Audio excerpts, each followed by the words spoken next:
The legendary Drone and Young. We talk sports, we talk news, inform you who win or lose. It's two dogs, Drone and Yo. We're about to start the show. Talk sports then. Two dogs, two dogs, two dogs. Sports talk show.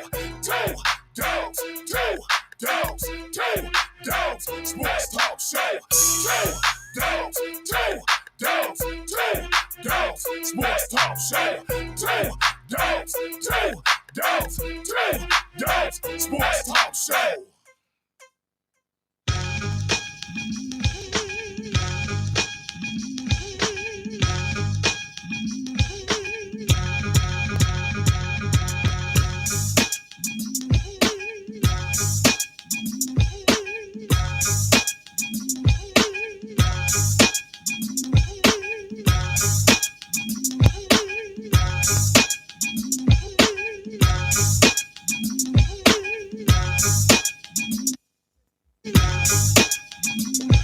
What's up, what's up, what's up? It's the $2 Sports Talk Show coming at you on this lovely Tuesday afternoon here in T-Town. We back in the house. Welcome back to the Dog House here on the $2 Sports Talk Show. So what's been going on, yo? How is you on here with Droning? Yo, we got two special guests today. We got a full show for you. We have the head football coach of the Tulsa Central Braves, Mr. Kip Shaw, will be on the show. Then we also have the head coach of the Booker T. Washington Hornets, Mr. Jonathan Brown. He will be on the show today. It's our football kickoff, man. You know how it go, man. Football season, baby. Yeah, and I'm back in the house off of COVID protocol, and I'm back. I'm finna talk a whole bunch of noise because y'all ain't really heard me but about an hour both times. But now I'm back, and I'm back in effect. Back to the future. Back. He gonna be backing up because we gonna get at it, man. So how was your weekend, man? I didn't do too much this weekend. We had the grandbaby over, and we fed her new foods for the first time to watch her face and her go, "Ooh, I like this." Okay. And now when she comes over, once she realizes who you are, then she has to tell you everything. So then she talks and talks and talks and talks and talks. But you can't understand what she's saying, but she has a lot to say. But yeah, it's that's about all I did. I watched boxing. Okay. And I watched some preseason football. But let me ask you this question.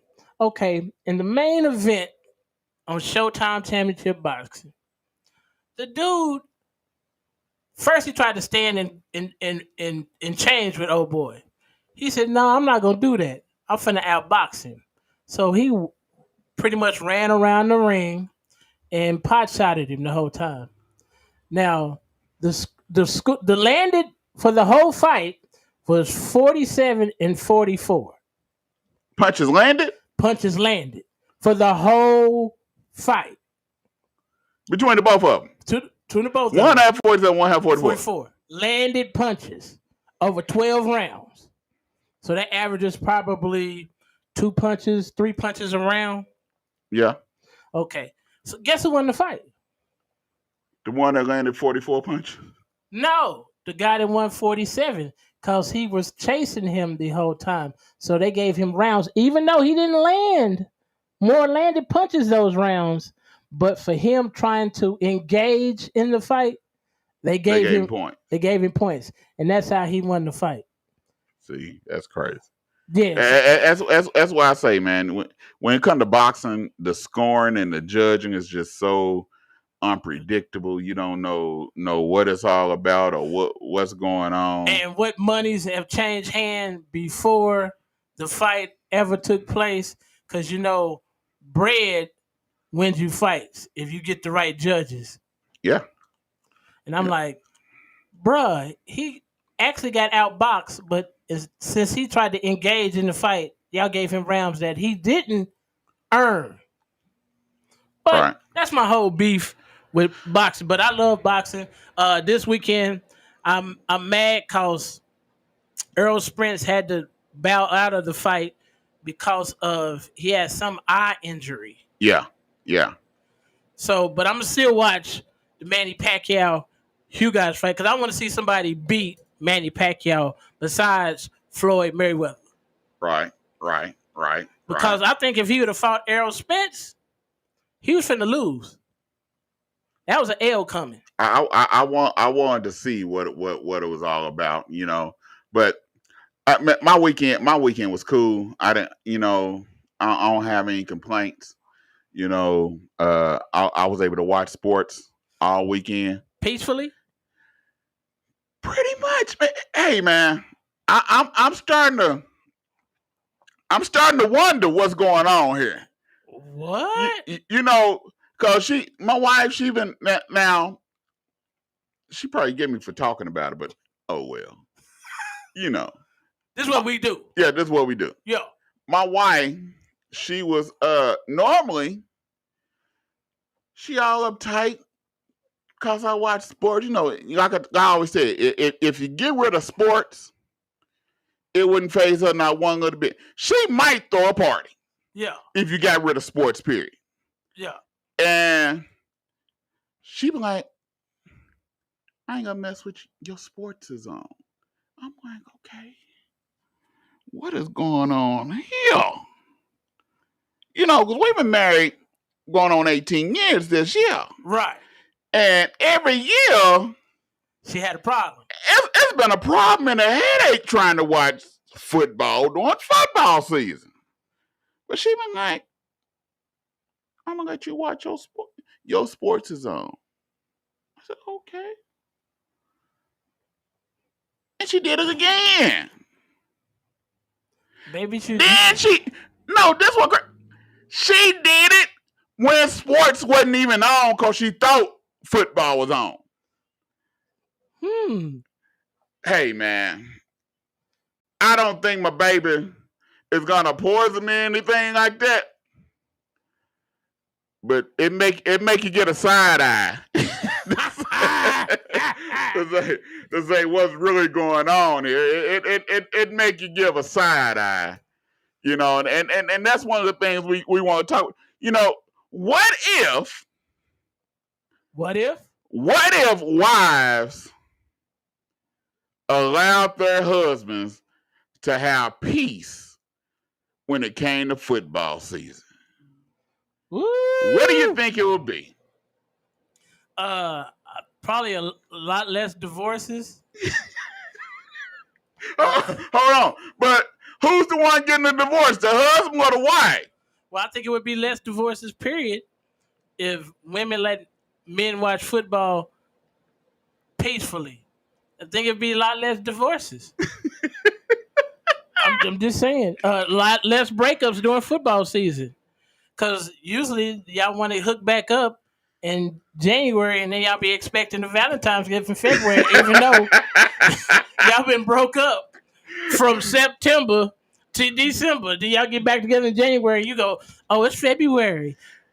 This is not the views of Drone of the $2 Sports Talk Show. This is the views of Yo. So all y'all women, do not jump down my throat. I'm just keeping it 100. I just keep it 100. You know what I'm talking about? I keep 100. It's you gotta take the good with the bad. So if your man watches football like most men watch football, you know where he's at on Saturdays and Sundays. You know where you're on Saturday, Sunday, Thursday, Monday, Friday, something. I gave all these women and wives and some of y'all men that don't like football, which is an oxymoron. I don't get it, don't understand it. But your wife love it and you mess with her. But I gave them a pre-warning. Yeah. I posted and said, wives or whoever don't like football, is coming you back. You got 3 weeks left to get all your honeydews in. Yeah. Don't mess with your husband after these 3 weeks. Yeah. We warned, we gave them a heads up. Yeah. Now it's 3 weeks is here. Because this is what my wife used to say sometimes. It's not the Dallas Cowboys playing, so why you want to watch? It's football. Well, I want to watch because it's football. I had to get her to understand. I don't watch because of the Dallas Cowboys all the time. You like it because it's football. It's football. Hey, I even watch me some CFL between the Hamilton Tiger. Yeah, I know the name of the Canadian football, the Hamilton Tiger Cats against the Rough Riders. Yeah. Saskatchewan. Yeah. The week before, I watched Winnipeg Blue Bombers against Hamilton Tiger Cats. Hey, it's football, guy. It's football. Yeah. And yeah, so, and Canadian football, if you know the rules and understand what's going on, it's pretty interesting. I was turned on to Canadian football when my uncle played for the Ottawa Rough Riders. Okay. Back in the 80s. He played against Warren Moon when Warren Moon played for the Edmonton Eskimos. Yeah. And they played in the Grey Cup. The Super Bowl for the Canadian Football League is called the Grey Cup. And they played in that match against one another. So I remember those days. And Canadian football, but it's football, wives. Don't bother your man. Just understand that it's football. And if wives would stop bothering they man, every time it's time to watch football, now y'all want to talk. You want to have a conversation. Preach, brother, preach. You don't want to have a conversation. Like it gets to the point now. I tell them, and I tried. Sometimes you try to teach them, but they just don't understand. Right. And you're trying to figure out what is going on, and you're trying to tell them what's going on, and they can't grab a hold of it, and you be like, baby, whatever you want, I do for you. See, wives, if y'all catch a hint, during football season is when you can get the best gifts. During football season, your man will give you some money and say, hey, go get a purse. And won't ask no questions when you come in the house. Wow. See, during football season is when you can get that bracelet that you want. During football season, when you can get your man to pay for that mani-pedi that he say he ain't gonna pay for. Wow. During football season, this is what you can do when it's football season. And it seemed like they would get a clue. Preach, brother. Seemed like they would get a sign. Preach. Seemed like they'd figure something out. Preach. But for some reason, some of them still don't get a clue. Wow. Well, we letting you know here on the $2 Sports Talk Show with Drone and Yo. That if you during football season. It's when you can get the best gifts. Best gifts. I'm telling you. You can go shopping. By yourself. You can go get your nails done. And get you some wine. You can go to the mall all day. And your man would not say, baby, where you been? You can go get you a hamburger. Just bring me back some fries. I'm telling you. And when you come in the house, what your man gonna say? I thought you was in the room. Yeah. Because he watching football. He's focused on football. I'm telling you, wives, if you just understood what is going on. Yes. During football season, your man to say something stupid. He'll say something crazy, and all you gotta do is write it down and jot it down. And then when it comes time to it, what your man might say, just let me watch these games, and after football season, I'll take you anywhere you want. Well, all you do is just write that. See, you just said something stupid, and you just write it down, and you notate it, and you let them know. This is what you said during the second quarter of the Cowboy game. Yeah. You said you would take me where I want to go. And then your husband said, how much time is left on the clock? It was 5 minutes with 20 seconds left. Dak Prescott. Yeah, I know Dak Prescott. I know who he is. He just handed the ball off to Ezekiel Elliott. Yeah, how do you know them? How do you know them players? Because that's all you talk about. You think I won't be listening to you? I'm telling you. And then you just show it to him, and then you hold him to his word on what he say. And so now, when it comes down to it after football season, now you just say, baby, I want you to take me to Ruth's Chris Steakhouse. Woo! And then I want you to get a limousine. Now, he said whatever you want. He didn't put no stipulations on it. Now, that's where y'all football mindset men, y'all need to stop and think. Before you answer, men, before you answer during football season, take a pause.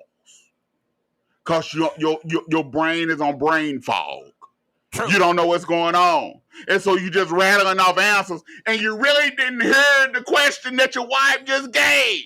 Yeah, because, most of the time when you ask me something during football, it's either, yeah, or what'd you say? That's it? Yeah. That's it. So men, I'm going to give y'all some hints.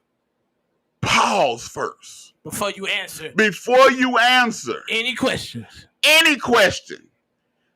Take a quick pause, and what you say is, baby, can you ask me that question at halftime during the commercial? Yeah.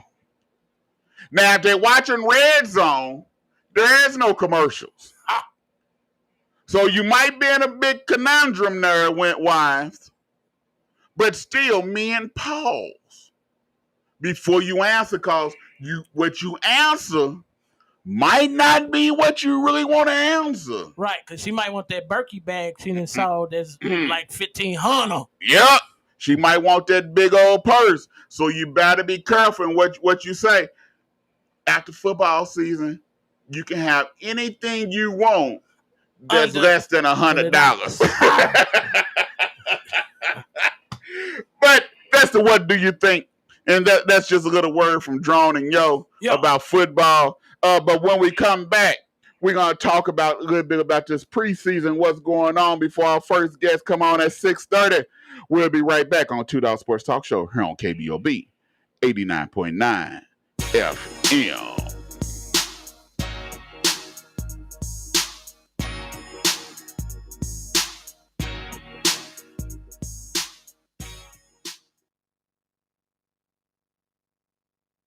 The 36th Street North Event Center is a full-scale event center where we share the experiences of the community. At the Event Center, you can rent space for weddings, birthday parties, receptions, concerts, Greek events, quinceañeras, and much more.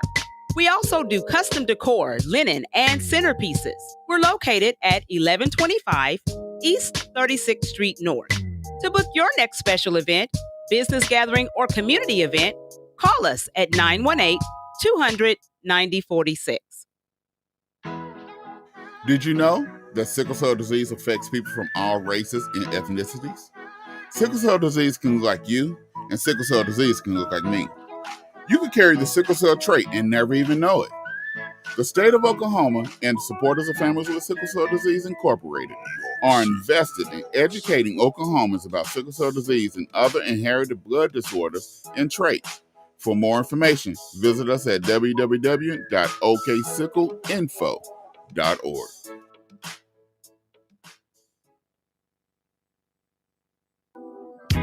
Advertise in the Tulsa Black-Owned Business Guide. It's a monthly publication reaching all of Oklahoma and beyond, giving exclusive content about your business and many businesses that are connected to you. Full page and half pages are available. Purchase and artwork are due on the 25th of each month. Visit us online right now at www.tulsabobn.com for more details, or email us right now at tulsabobn@gmail.com for pricing.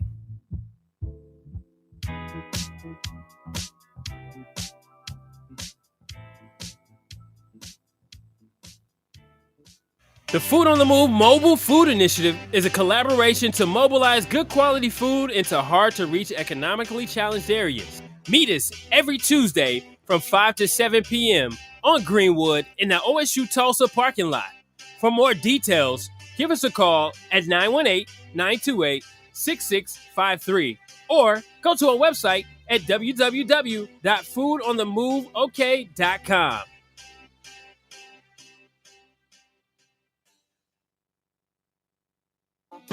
Hey Tulsa, Oklahoma. Welcome to Black Wall Street Tees and Souvenirs, where you can get the best Black-owned t-shirts, apparel, and souvenirs right here in the heart of Tulsa. For more information, please call 918-523-0608 or shop online with us at bwstshirts.com. And we hope to see you soon.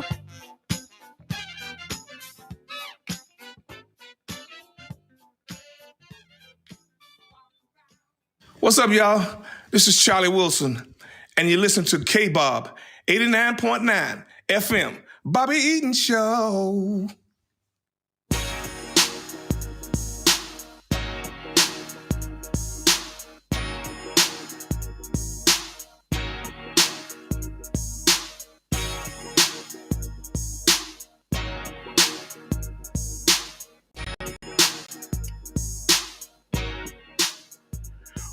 Welcome back to the $2 Sports Talk Show here on KBOB 89.9 FM.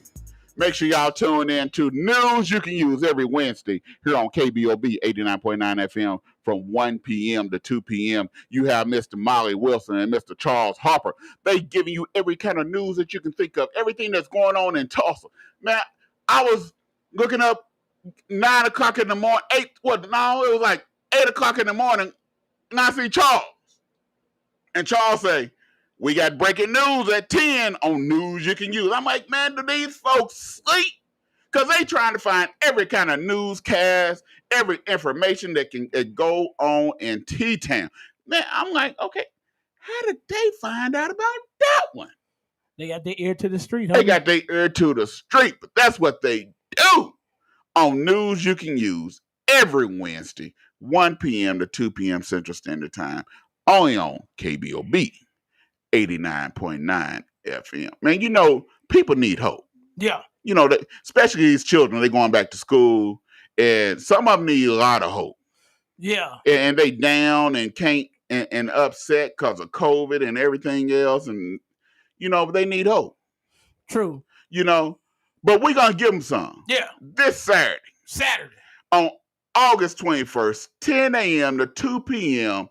at the 36th Street North Event Center, 1125 East 36th Street North here in Tulsa, Oklahoma, 74106. We having the Spreading Hope Back to School Bash for children with unique needs and their families. But it's not just for unique. All individuals are welcome. And we asking people to show up, come out. You must bring your child's student ID, their school schedule, or their social security card. Because you can't come up to the Spreading Hope Back School Bash and ask for 12 backpacks. Nah. You got to have some kind of proof. Yeah, that you got kids. Yeah, that you got these children, yeah. Yeah. And also, you're going to get some food. Oh, food and a backpack? Food and a backpack filled with school supplies. Elementary, middle school, high school, college. We got it. And here's some of the sponsors. This event is given by supporters of families with sickle cell disease, 36th Street North Event Center, the YWCA, the Two Dogs Sports Talk Show, Eaton Media Service, EduRec, Youth, Family, and Fun Center. And also, I can't read this one, but I know it's their fraternity in blue. Oh, the Sigmas. Yeah. Sigmas. Yeah. Huh. They gonna. So come on out to the 36th Street North Event Center. Make sure you come early. You can start lining up early because it's gonna be packed. Last year, that line went from 36th Street North Event Center around the corner to Peoria, and all the way down to North Votech. Yep.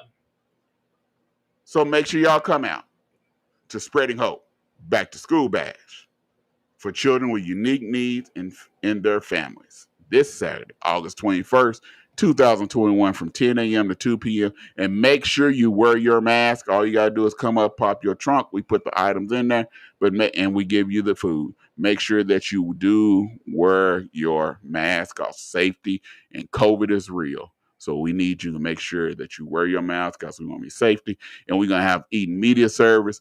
The radio station KBOB is going to be out there playing music. It's going to be fun, and we're going to have a good time. Yeah. Oh, I forgot to tell y'all. Somebody on here. We ain't gonna say no names. But somebody is getting married this week. He's talking about me, y'all. He's talking about me. Yo is getting married this week. I'm sorry y'all not invited. They couldn't invite everybody because of COVID. So I'm sorry y'all not. So yeah, I'm married. My beloved significant other, Robin Gary. Her sister's coming into town. Her family's coming into town. So we're gonna have a good old time. And then I'm gonna go watch the fight. Yeah. Hey, that lets you know he has an understanding wife that said on our wedding night, I'm gonna allow you to go watch the fight. Yeah. But the fight don't start till 9, so 8:00. So I'm sorry. My wife is understanding. But I'll be darned if we was to get married and I say, babe, I'm gonna watch the fight tonight. Oh no, they ain't just to happen. Hey man, that's the fight. It's fight. It's fight night, bro. We got our special guest on the line. We got Coach Kip Shaw of the Tulsa Central Braves on the line. How's it going, Coach?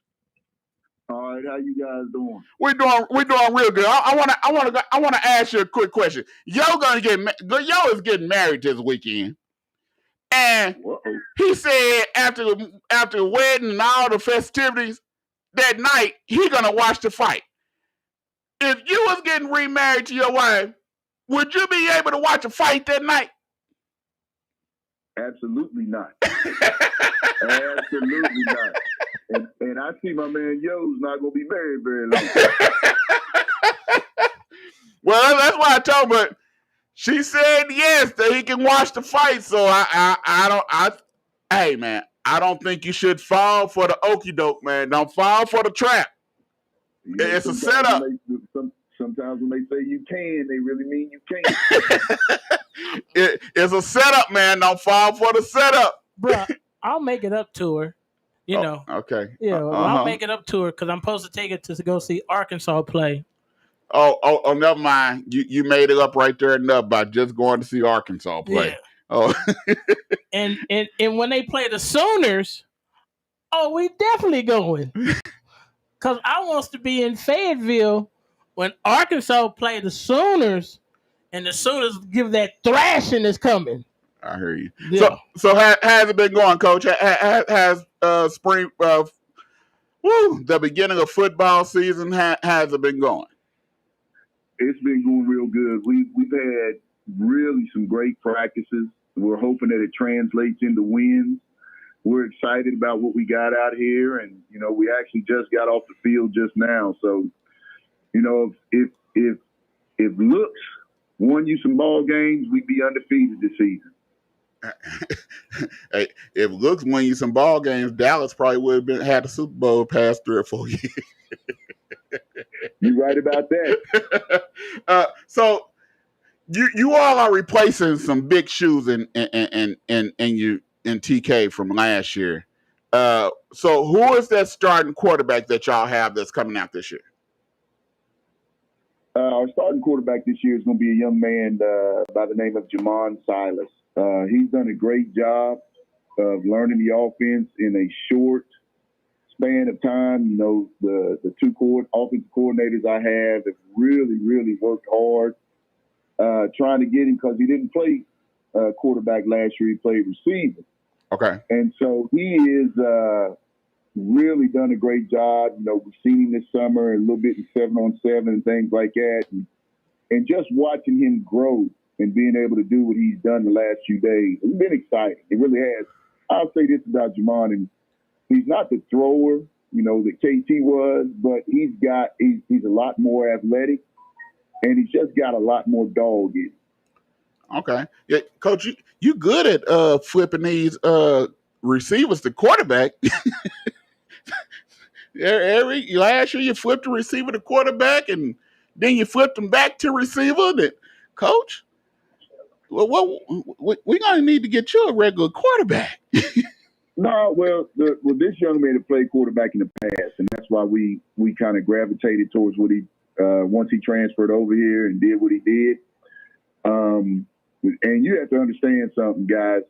We are really, really good at receiver. That's right. What we're excited about. We've got, to me, and I know I'm biased. I tell Coach Clark, my receiver coach and co-coordinator, I need him to help me get a raise because he's going to be receiver coach of the year. He ought to be going from here to coach at Mississippi State or something like that. I mean, you got Tyon Cox, 6'3", Trey Johnson, 6'3". Carmelo Davis has grown a lot this summer and got stronger and faster. And then we got a transfer young man, Bill Shaw, who is just, all of these kids are special. And then we've got 4 more behind them. So, the one thing we've been blessed with this offseason is a lot of people have started coming home and going to school at Central High School. And it's showing in our program. Now Webster High School, they don't have enough players to field their football team this year. Do you know of any of them players that might transfer over to Central just to play football, or how do you think that might work? We've got one transfer from Webster, and our understanding is all the other young men, it was like 7 of them that they opted to transfer to Berry Hill, which is right there, down, basically down the block from Webster, and just they chose not to come here. I don't know. To me, this is a great place to send your kid to school. There are people here that care about you, and you have an opportunity to win. So, that's my thing. Well, Coach, so now without KT and with a more athletic quarterback, how much of the offense is going to change?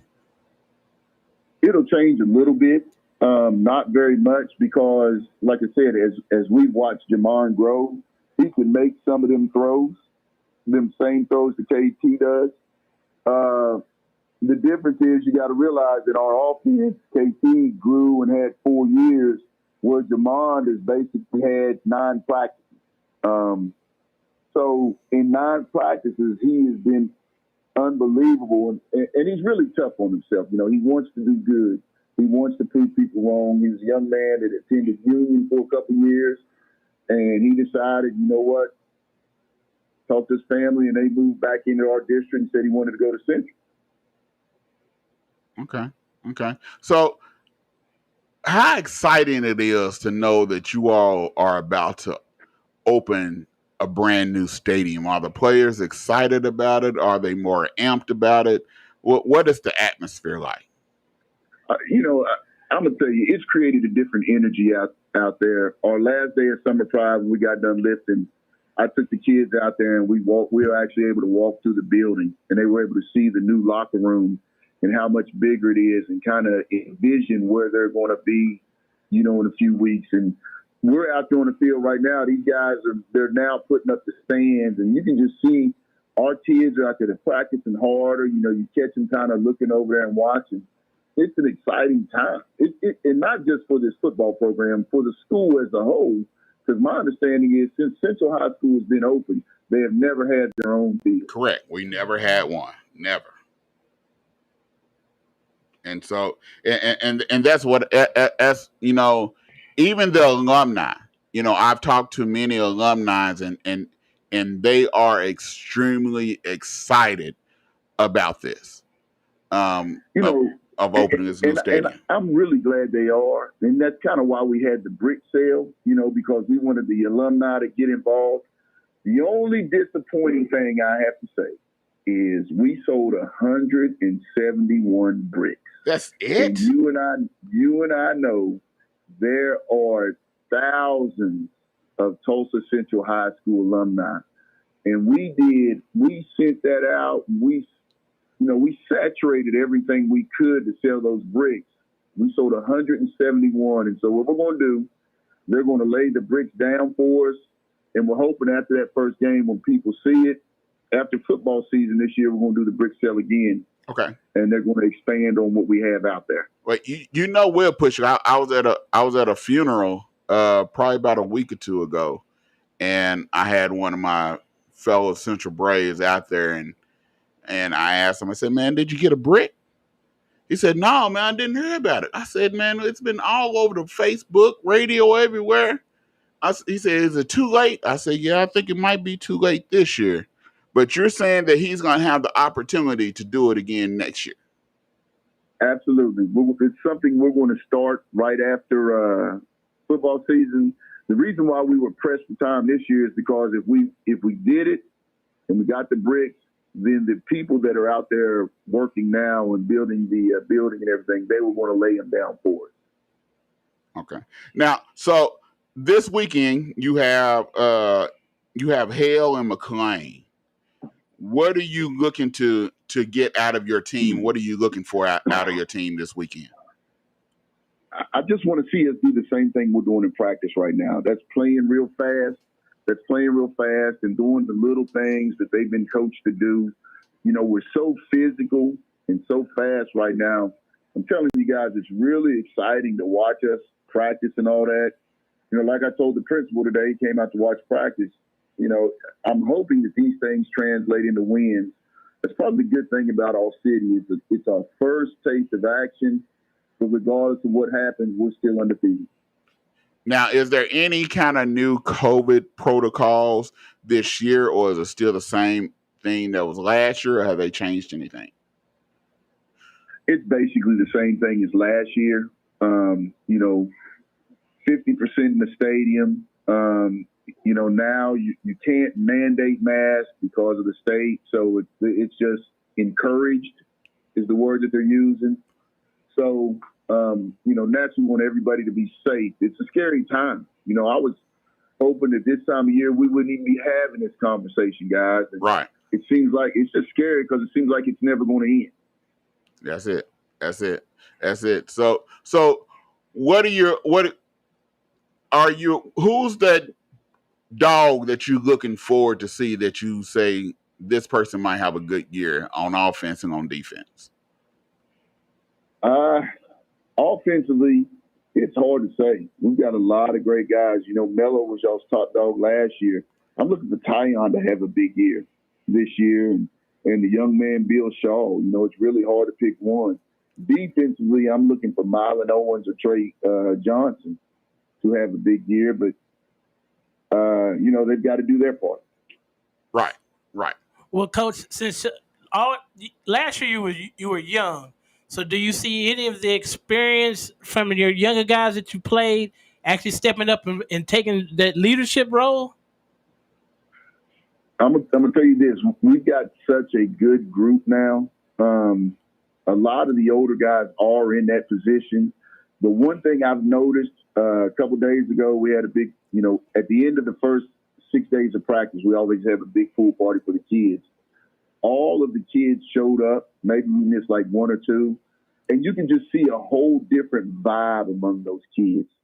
When you see it out there on the field, it's a lot more encouragement and a lot more positive aspects when correcting and motivating each other, as opposed to some of the negative stuff we've had in the past. So they're starting to act like a family. Absolutely. Okay. Absolutely. And that's what you want from your football team. You're exactly right. You try and get that. The problem we've had in the past is we've had a little bit too much selfishness. And now we're starting to get a lot of young men in here who are unselfish. And that's the most important part of family. Now, do you have to deal with any of the new NIL regulations like they have in college? Do that affect high school any, or do you have to deal with any of that? No, we don't have that on the high school level. And actually, the OSSAA, they sent a thing out and said that none of that, happens in high school and all that. So we don't have that problem. That's going to cause a lot of headache for them NCAA guys. So you saying you glad they can't get paid, can't get nobody on your level? Absolutely. Absolutely. Listen, the other thing I'm glad for is I don't coach college football right now, I tell you. Yeah, it's getting crazy and crazy. And I think it's going to bring some dissension, a little dissension on those teams because of, you might have a quarterback getting paid this and you might have a lineman that's not getting paid anything and they struggling. And yeah, I just think I think there need to been something done, but this here is finna to be ugly. It's finna to be crazy. I gotta agree with you guys. So before we get off here, let's talk a little bit NFL. Who do you have going that you think right now? Who are you looking for in the NFL that you want to see what they do? I'm never going to go against my Indianapolis Colts. I've liked the Colts since Moby Dick was a minnow. Oh, God. That is the only team in the NFL. I'm not sure what the rest of you guys are playing for. I know a lot of these Pee Wee League teams, they got NFL monikers, but the Indianapolis Colts is the only NFL team in the NFL. Oh. You heard him. He said the Indianapolis Colts. Oh. Now I do agree. I do agree that y'all have to have Carson Wentz. I did like that trade because it put him back with Frank Reich, where he had his most success at Philadelphia. So I did like that trade, but he's injury prone. Yes, and that's my issue. Every time you turn around, he injured. He injured right now. Broken foot or some kind of foot. We don't have that problem with the offensive line we got.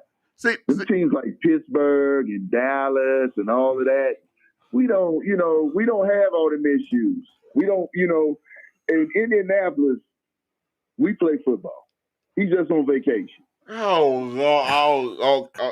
See, Coach, see.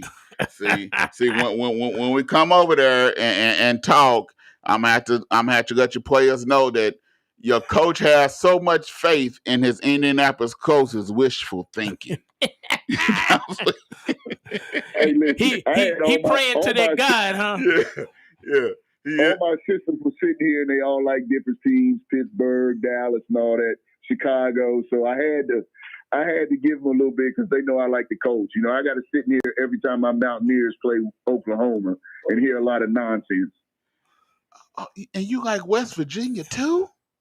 That's where I'm from, West Virginia. Coach, come on, Coach, no. Coach, Coach, that's not going to work, Coach. Well, Coach, I know in college you used to taking L's from the West Virginia Mountaineers because they take some L's.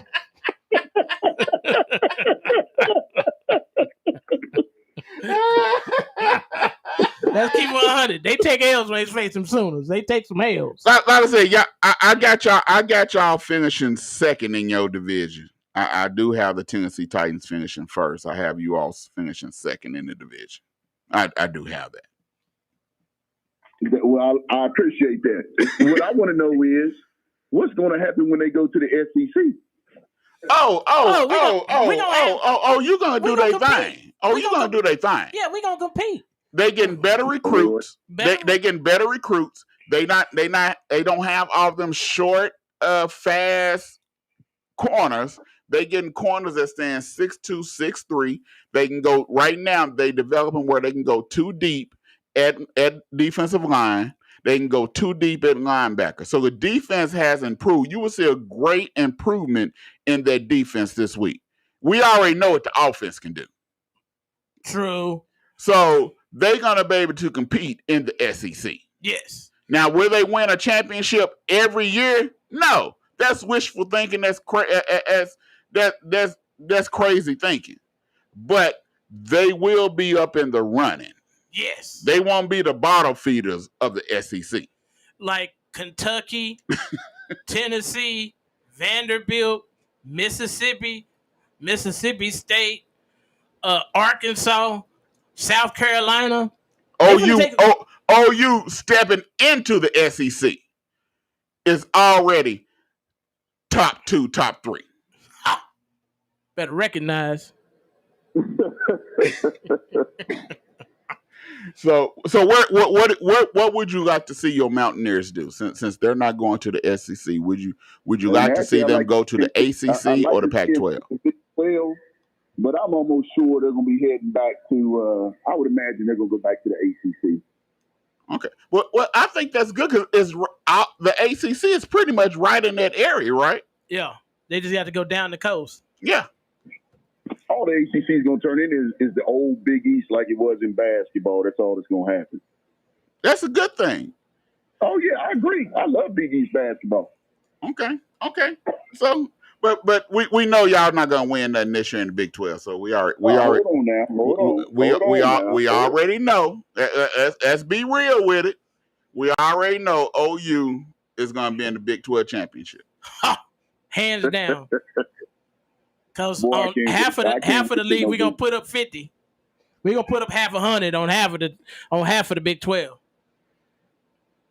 long as it ain't West Virginia. Oh, West Virginia might be included. See, the thing is, Coach, I try not to be a homer on here because we media and we analysts, and I try to be straight and narrow. But sometimes people like that just come on like you coming on, Coach. It just make me turn into a homer. And I just got to do what I got to do. Hey, Coach, we want to thank you for coming on this year. And once again, like I said, we're gonna be doing the top dog this year, the season. So every week when you come on, we want you to come on like you did last year and give us your top dogs of the week and tell us a little bit about the game that past week. And we will.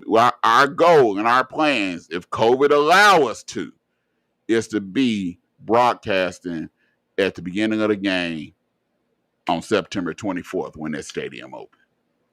Okay. All right. I'm looking forward to it. So hope to see you guys, man. As always, I appreciate what you brothers do, and I appreciate being on the show. All right. Thanks, Coach. We appreciate it. You have a good day. All right. Y'all take care. All right. Bye.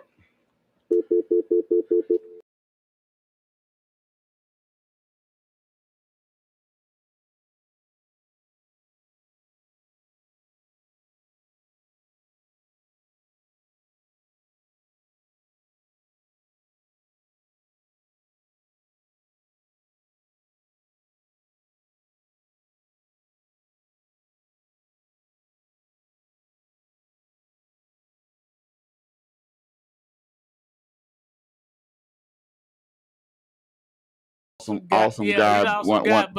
Good his friends college of the team, show. no. Only reason he root for him because he's from West Virginia. That's the only reason. Yeah. So you're saying if he wasn't from West Virginia, he wouldn't root for him at all. No, he wouldn't. So hey, you don't have to root from the place that you from. I mean, you can always switch. Yeah, you can, but then people be like that's like you being from Cali, but then you root for the New York Giants, but you from California. Hey, my partner on In the Room, the other sports show I'm on. Yeah. In the Room on 10 TV, the African American Network at 9:30. He from DC, but he's a Dallas Cowboy fan. Well, I mean, he from DC. He see the Cowboys come to their stadium every year, so I can see that being, I can see that. He probably follows the Dallas Cowboys because they are in the NFC East. He probably didn't seen them watching football team take them L's from them Cowboys. He's more of a Dallas Cowboy fan than we are. To each his own. He's one of the ones that got his Dallas Cowboy blank, like me. Yeah, I got my Dallas Cowboy blank sitting right there. Before my auntie passed, she made me she used to sew. So she made me a half Dallas blanket, half OU. Oh, that was cool. And so, during the season, when OU playing, I flip it on the OU side. When Dallas playing, I flip it on the Dallas side. My wife, she said, "You look just like a cotton picking old man." I said, "Well." we almost reaching that 50 mark, so we are kind of reaching that pedestal where you can actually call us old. They can call you old. Hey, bro. I'm not an old man. Okay. I'm sorry. I'm still young. Well, I got all this gray in this old beard. I got great, man. Man, the other day, man, she started pulling. I said, "What you doing? It hurt." I thought it was some pudding or something on your chin. I don't even need pudding. Tell me, that's great. Yeah, that's great. You know it's great. I'm proud of my gray hair. Shoot. If I could, I'd dye everything gray. My hair, my beard, everything. I'd dye silver gray. Be looking crazy as hell. Hey man, I think it look cool, man. You ain't just go down on me and my gray hair. I got gray off all in my beard. It just sticks out like a big patch. I'm like, man, am I that really that old? I got a big patch of gray hair right in front of my head, right here, just one little patch, like I done dyed my hair or something. And I ain't did no such thing as dyeing my hair. But I love it. I think it look cool. But we're gonna be right back here on the $2 Sports Talk Show. We're gonna talk some preseason football, what we've seen this weekend, who we think looked good, who didn't look good, who looked jacked up, who just need to go home and sit down with Tim Tebow and Josh Rosen. That's what we're gonna do when we get back here on the $2 Sports Talk Show on KBOB 89.9 FM.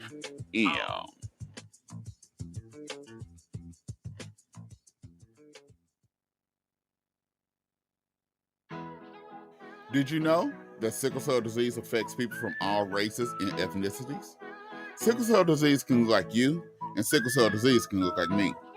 You could carry the sickle cell trait and never even know it.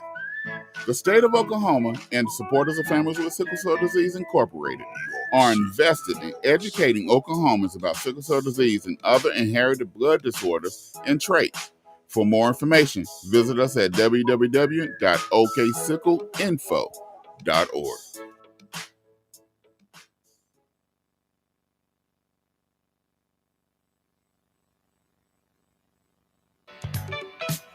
Hello, Tulsa. This is Janetta Tolles with Sunday Dinner and More by Janet, your weekend soul spot. Every Saturday and Sunday from 11 a.m. until 4 p.m. We're located 531 East Apache in the historic Apache Circle Center. Of course, during these times, it's carry-out only, but you can call 918-951-5143. That's Sunday Dinner and More by Janet.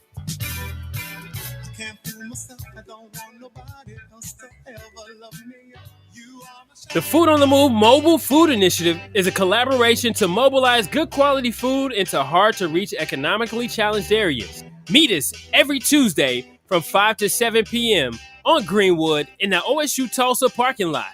For more details, give us a call at 918-928-6653 or go to our website at www.foodonthemoveok.com.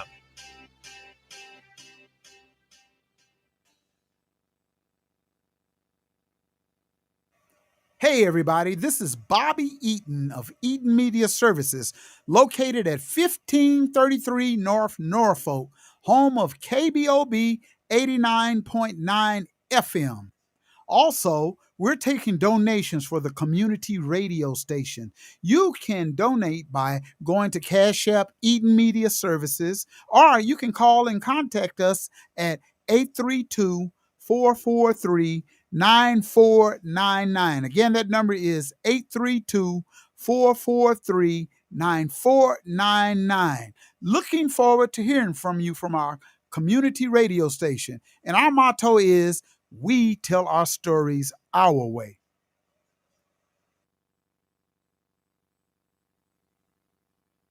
How to order chicken wings. Number 1, find a good wing spot. I know a wing spot, Max Wings. Number 2, decide if you want a combo or if you want to order a la carte. Huh? What's that? Well, combos come with chicken, veggie sticks, fries, and a drink for a discounted price. A la carte means that you order each item separately. Ah. Okay. 3, decide if you want bone-in, boneless, or cauliflower wings, and then determine the delicious flavor you want on your wings.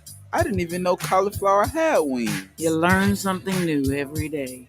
Have you been to Max Wings? Yep. Max Wings is located at 782 East Pine Street in Tulsa.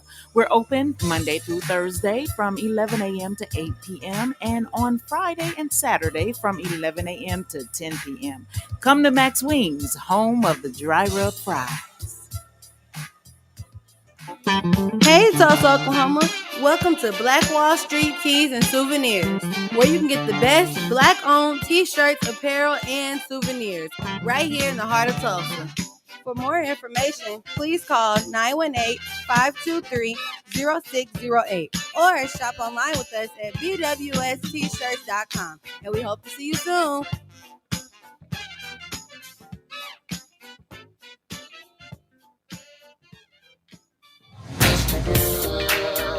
Join Tulsa's own Dale Mr. Groove Taylor as he takes you back to the 70s and 80s into the Groove Zone on KBOB 89.9 FM.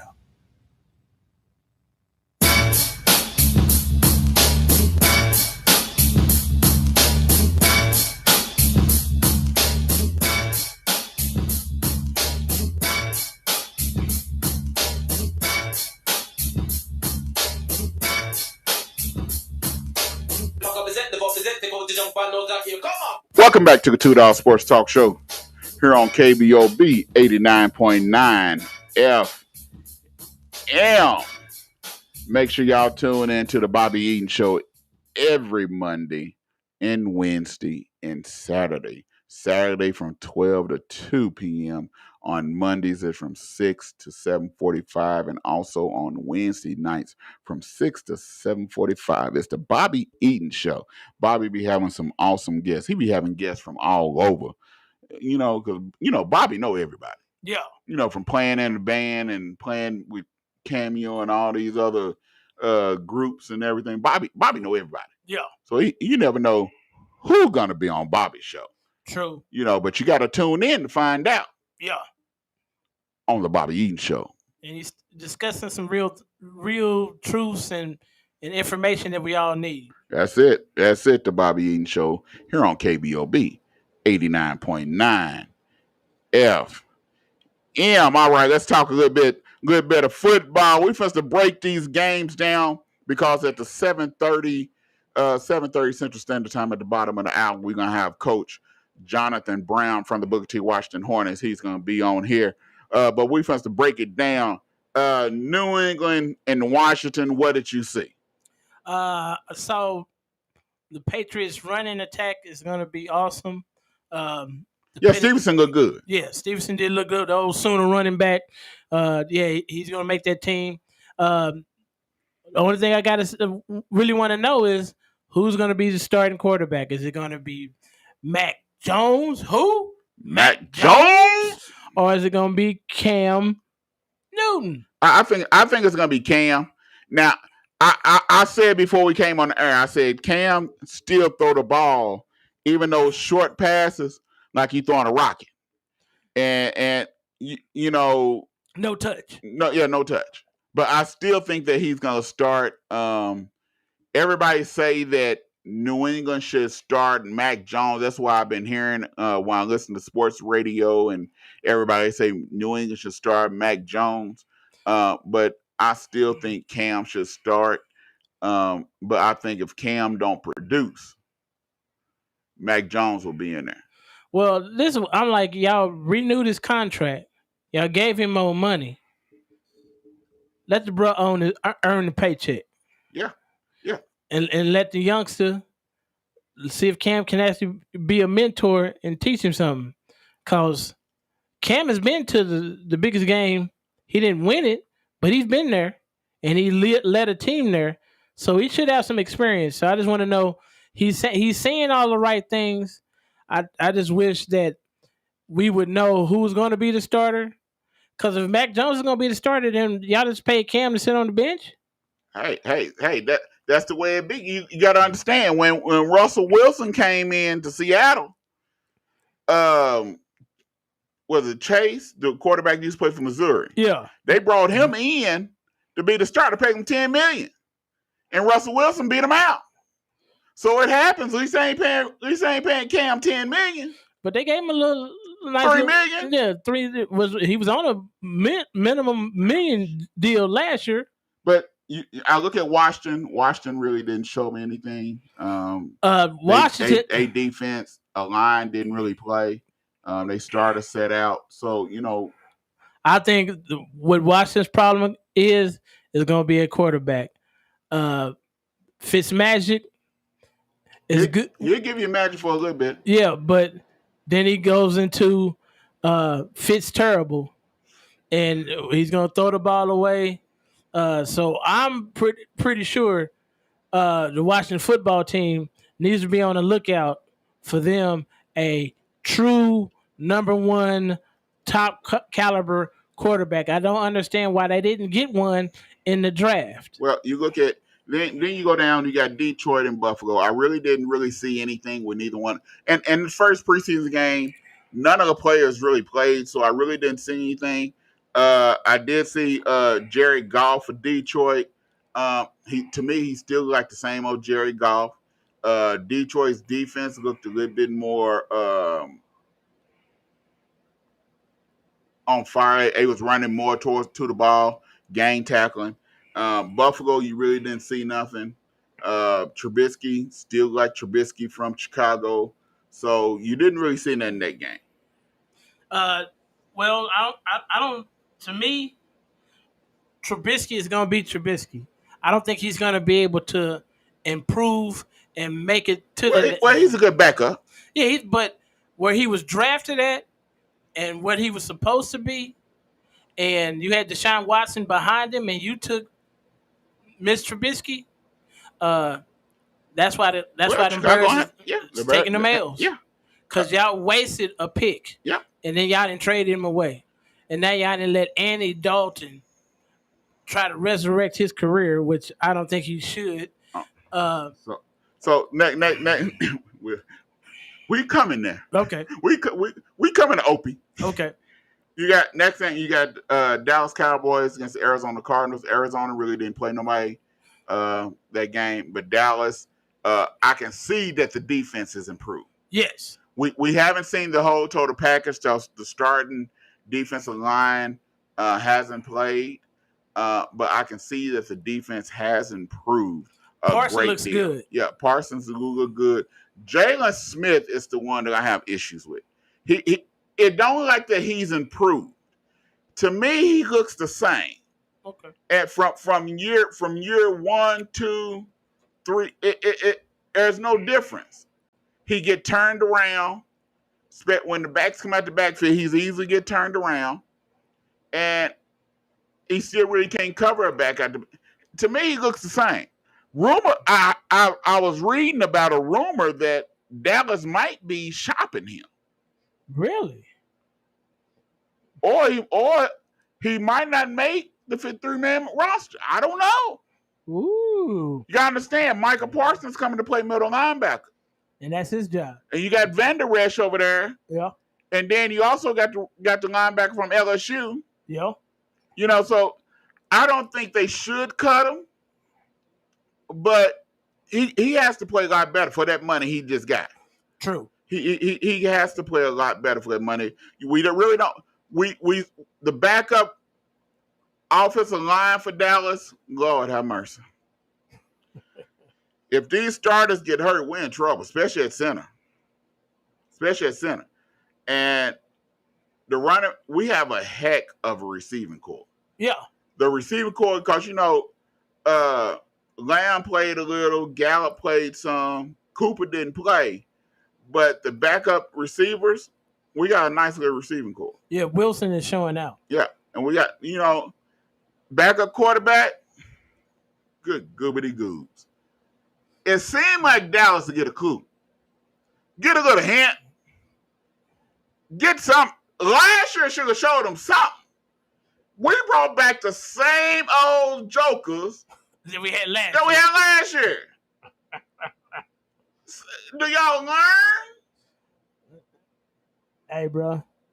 But when Dak play, they're gonna be holding the clipboard. So But if Dak get hurt, then we in a world of hurt. They gave Andy Dalton some money. Did you see what he did? he bet Cooper Rush, The other dude, Danucci. Danucci. Wrong. Man, we better hope Dak's arm is not as bad as they think it is. Well, they restricting his play, restricting what he's gonna do. I think if he rests up, he'll be all right. He'll be there week 1.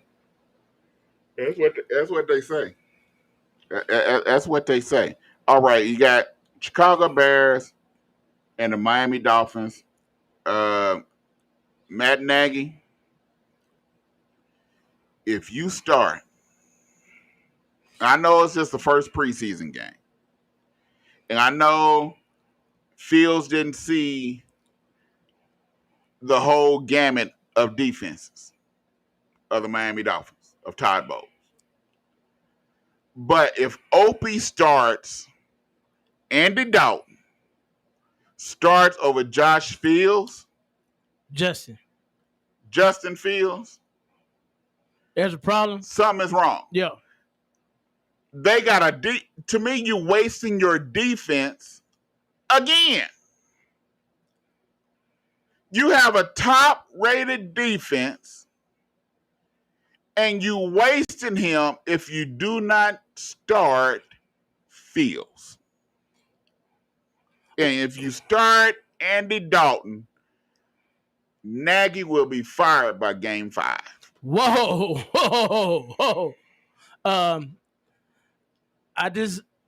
To me, the Bears need to make up their mind and say, hey, let's let the youngster get in here.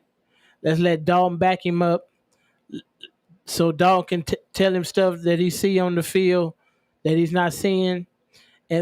And go in and take your lumps now so the guy can actually get to see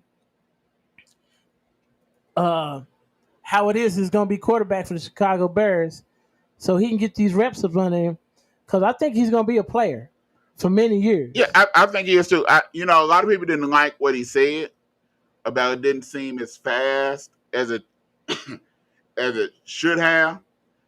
But I didn't have a problem with it. I didn't either. Because I looked at it, he's going against a top-rated defense every day. In Ohio State. So he's seeing no, you can't compare Ohio State against the NFL defense.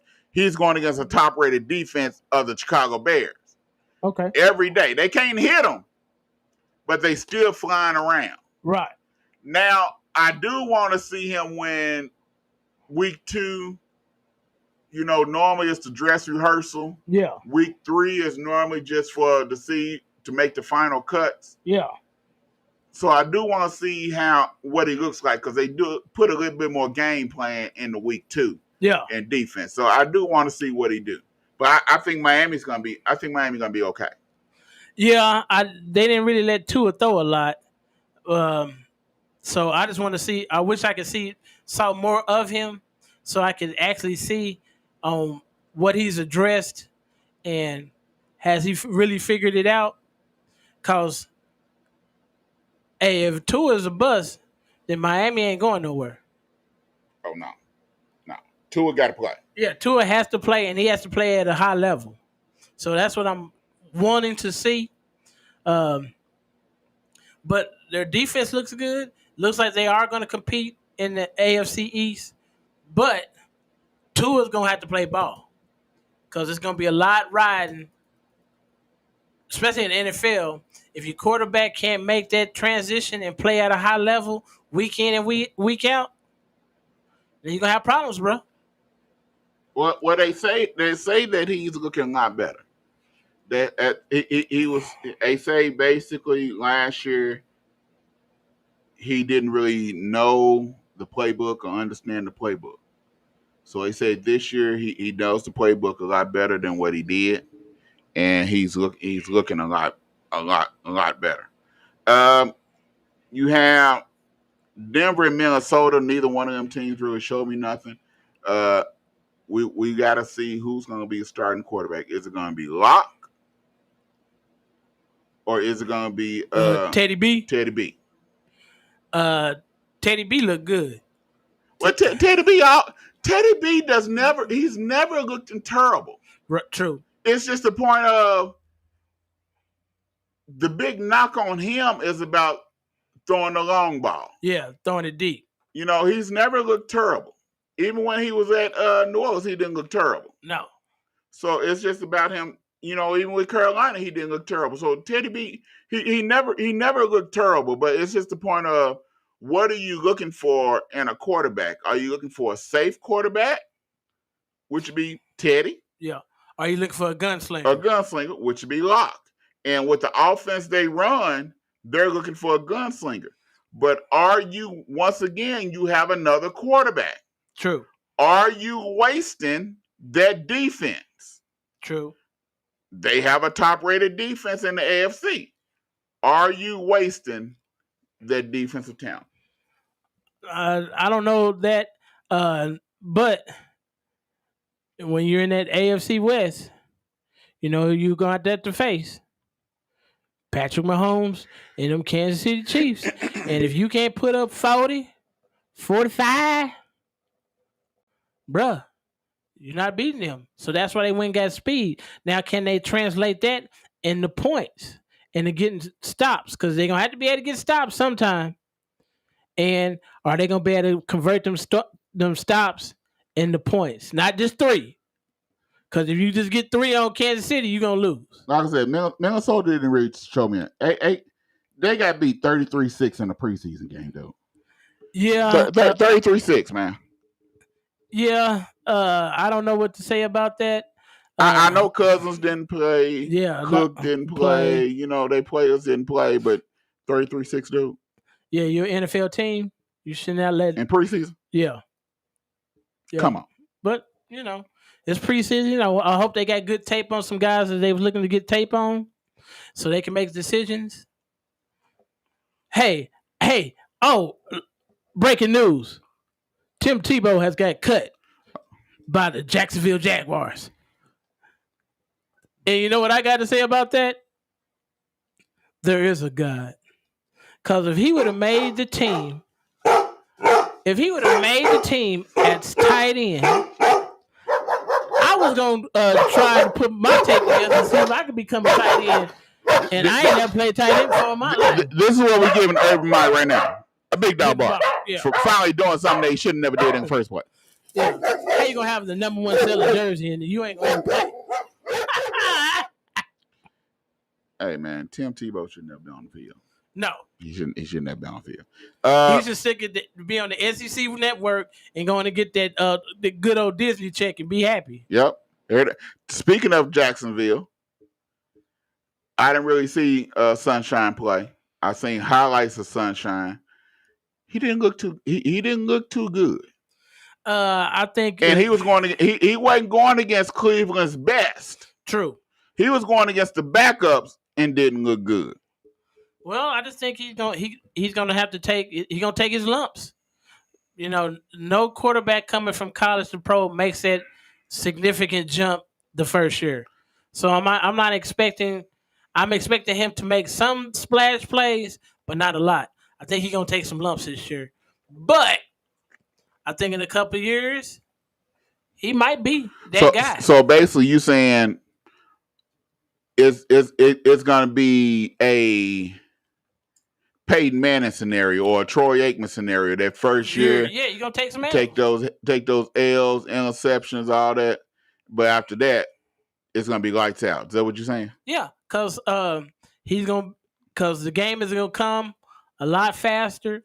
Defenses is gonna be coming a lot faster. Remember, he played in a very weak football division. The only time he really got to saw any talent was when he played in Florida State in the SEC. Yeah, SEC title. The national championship game. Right. Other than that, unless he played Florida State, he didn't see no top-rated, D1 prospects. Not in the ACC. He was playing with North Carolina, Who else was he playing? Miami, You know, Virginia Tech. yeah, Virginia Tech, Georgia Tech. You know, you're not seeing no top rated talent, so I'm expecting him to take his lumps this year. But he's 6'6". He do have the arm. He's used to winning. So I'm pretty sure when you come from that pedigree of winning and making things happen, your retention rate of all them bad plays is gonna leave, and I hope he gets into his film study and see what the defenses is doing to him and make the adjustments. But that takes coaching. So Urban, let's see if Urban can really coach now. So, he got a top-rated quarterback. He's one of the most top-rated quarterbacks coming out of college. Let's see if Urban Meyer can really coach him up where he makes this adjustment to be less than it takes a normal player. Because, you know, some cats were saying that he was the best-rated college player ever to come out of college. Better than Peyton Manning, better than John Elway, better than, you know, the who's who. So let's see if he can actually, you know, by week 6, week 7, let's see if he can still, is he going to make the transition to be an elite quarterback? Because that's what he's expected to be. You give him a little dog bark? Yeah, all them people that say he the best prospect to come out of college football over Peyton Manning, all that. Yeah, that's what. Yeah. Okay, I mean, Peyton Manning didn't win his first year either. No, he didn't. So we'll see. Yeah. I'm waiting to see Cleveland at full strength. Yeah. And I don't think we're going to see that until game one. Yeah. I want to see that two-headed monster on defense. Yeah. With Miles and JJ Watt? No, not Clowney. Yeah. I want to see that two-headed monster. Yeah, I want to see that too, because I think the AFC is going to change just a little bit. Because I think we're going to see, I think it's going to be Kansas City. I think it's going to be Cleveland. It's going to be Baltimore. And it's going to be Tennessee. And probably the Patriots. Okay, so now you got Chargers and Rams. They didn't play none of their players. So I really can't really say too much on what looked like on that, because neither one of them played anybody. Yeah. They and both of them said their players are not going to play none of the preseason until week one. You look at Pittsburgh and Philly. I thought if Philadelphia got the nerve to make Joe Flacco the starter of Hurts, somebody need to be fired. Absolutely correct. If Joe Flacco starts over Jalen Hurts, it's some sort of bias and some sort of racism. But it looked like, to me, Jalen, he had command of the team. Yeah. The players like him. Yeah. They say he's actually quizzing players as they walk down the hall on the playbook. Yeah. So he's being a leader. He's holding people accountable. He's holding himself accountable. You know. And I heard he's a workout junkie. Yeah. So Philadelphia, they didn't look bad. Defense still shaky. But Hurts at quarterback, they have opportunity to win 7 games. Yeah. 7 games. I look at 7 and 10. Yeah. Pittsburgh, hopefully they'll wake up and cut Rudolph. Rudolph need to go back to the North Pole with Santa, because his time is up. I think Haskins is the backup. I think Haskins has proven himself. I really do believe Haskins should be the backup in in Pittsburgh. But Pittsburgh, man, it's like they just reload. You cannot underestimate their defense is looking good. Their offensive line is looking good. They running game. You cannot. And I know you hate the Pittsburgh Steelers. Yeah, they wear yellow. But as just a regular analyst and media person without feelings in the way, hey man, Pittsburgh, it's like they just reload. So, do you think Haskins has grown up enough to be? I think being under Tomlin has helped him mature.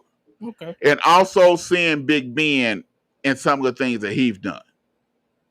This Big Ben is not the Big Ben of the car wreck, yeah, the motorcycle wreck and all that stuff.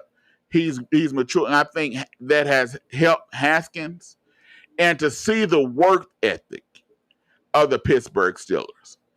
And in that room and what they believe and what they stand for. I was listening to the speeches of the Pittsburgh Steelers and what they said they stood for and what they expected out of a play, what the former Pittsburgh Steelers expected out of the current Pittsburgh Steelers, what they thought about being what it meant to be a Pittsburgh Steeler. And I'm not a Pittsburgh Steelers fan, but I like that.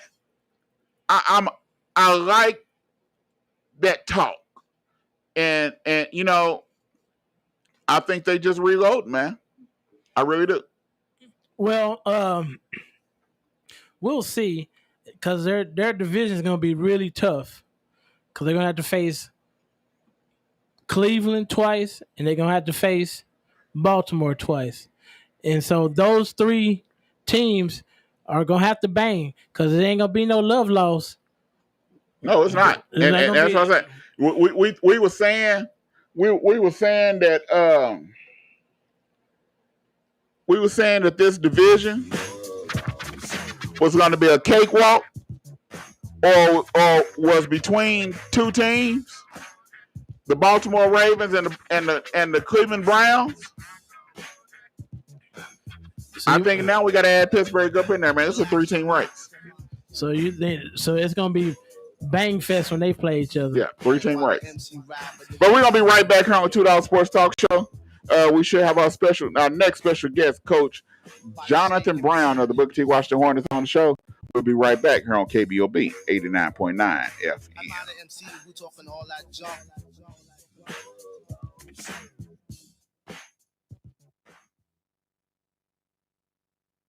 Hey, it's Alfre Woodard. When I'm in Tulsa, I keep it on KBOB. That's how I find out what's really happening. KBOB 89.9 FM.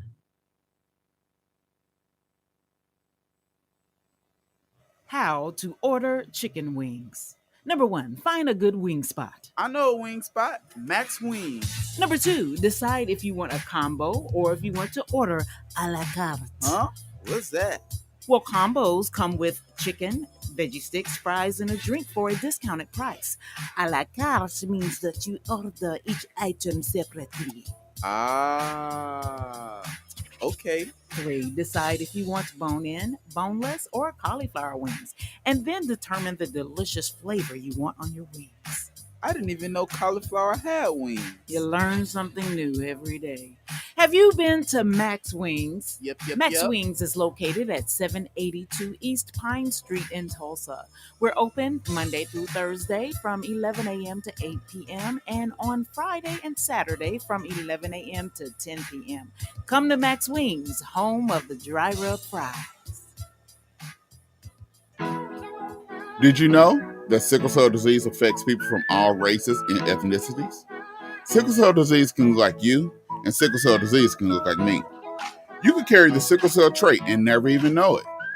The state of Oklahoma and the supporters of Families with Sickle Cell Disease Incorporated are invested in educating Oklahomans about sickle cell disease and other inherited blood disorders and traits. For more information, visit us at www.oksickleinfo.org.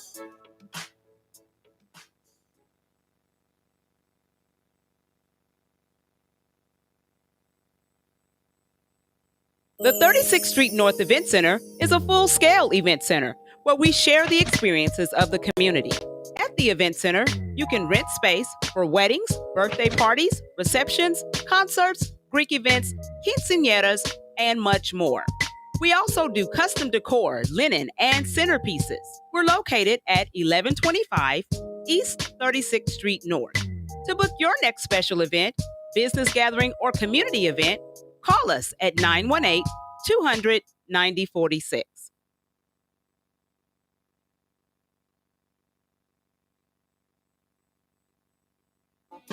Hey, Tulsa, Oklahoma. Welcome to Black Wall Street Tees and Souvenirs, where you can get the best Black-owned t-shirts, apparel, and souvenirs right here in the heart of Tulsa. For more information, please call 918-523-0608 or shop online with us at bwstshirts.com. And we hope to see you soon.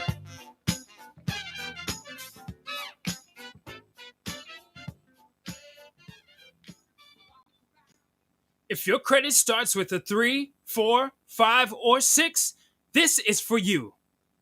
Did you know that it's costing you to have bad credit? You can't get qualified for that house or apartment and you're paying high interest rates, along with paying high car insurance, and it may be costing you that job that you really want. What are you waiting on? Take more of a holistic approach. Pick up the phone and call the Credit Shiro at 832-642-1554 or text CAMP to 76626. With 13 amazing services, we restore and repair generations to come. Once again, call the Credit Shiro at 832-642-1554 or text CAMP to 76626. If you know better, you do better. Only the Credit Shiro can help you to save the day.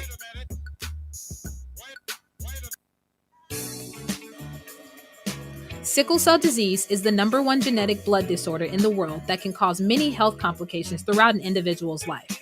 Over 1,700 people in Oklahoma live with the daily challenges of sickle cell disease. Thousands more carry the sickle cell trait. Supporters of Family with Sickle Cell Disease is an exclusive, comprehensive organization that serves Oklahoma's sickle cell community. Our mission is to effect systematic change in the areas of patient care, education, advocacy, and awareness, and to improve the quality of life for sickle cell patients and their families. Supporters of Families offers programs such as mentoring, advocacy and family support, sickle cell camp, and much more. We have 2 offices, one in Tulsa, one in Oklahoma City. You also can find us on Facebook, Instagram, and Twitter. And then for more information, you can call 918-619-6174 or go to www.sicklecelloklahoma.org.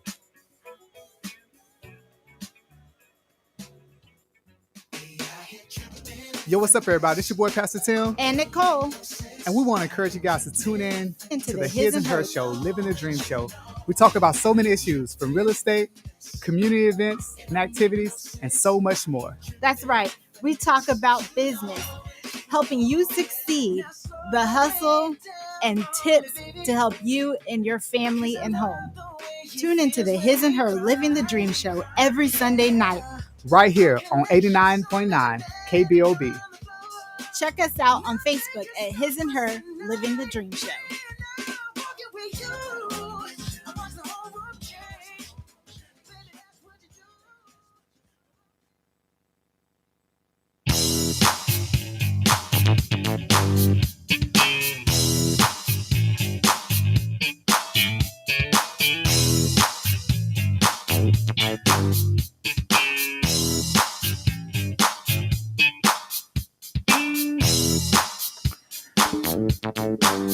Welcome back to the $2 Sports Talk Show here on KBOB 89.9 FM.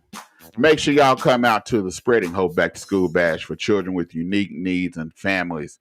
It's a drive-through back to school bash, so you just come and drive your car up and you just pop your trunk and let down your window. We give you some food, a hot food for your child, and we give you a backpack full of goodies on Saturday, August 21st, 2021, from 10 a.m. to 2 p.m. at 36th Street North Event Center. 1125 East 36th Street North, Tulsa, Oklahoma 74106. We're going to have KBOB. They're going to be out there on the ones and twos. They're going to be playing out there at the KBOB. We're also going to have Support the Family Sickle Cell Disease, 36th Street North Event Center, $2 Sports Talk Show. We're going to be out there at Edgerec. Who's the ones in the blue? Sigmas. Oh, they are Sigmas. They're going to be out there. The Sigmas. They're going to be out there. Edgerec Youth, Family and Fun Center and the YWCA. We all going to be out there at the Spreading Hope Back to School Bash for children with unique needs and families. So make sure y'all make plans to come out in mass, wear your mask, and you also need to bring your child's school ID, school schedule, or Social Security card so we'll know how many children you have this Saturday. We have on the line the head football coach of the Tulsa Booker T. Washington Hornets, Mr. Jonathan Brown. How's it going today, Coach? Hey, what's going on, fellas? Hope y'all having a very, very great day.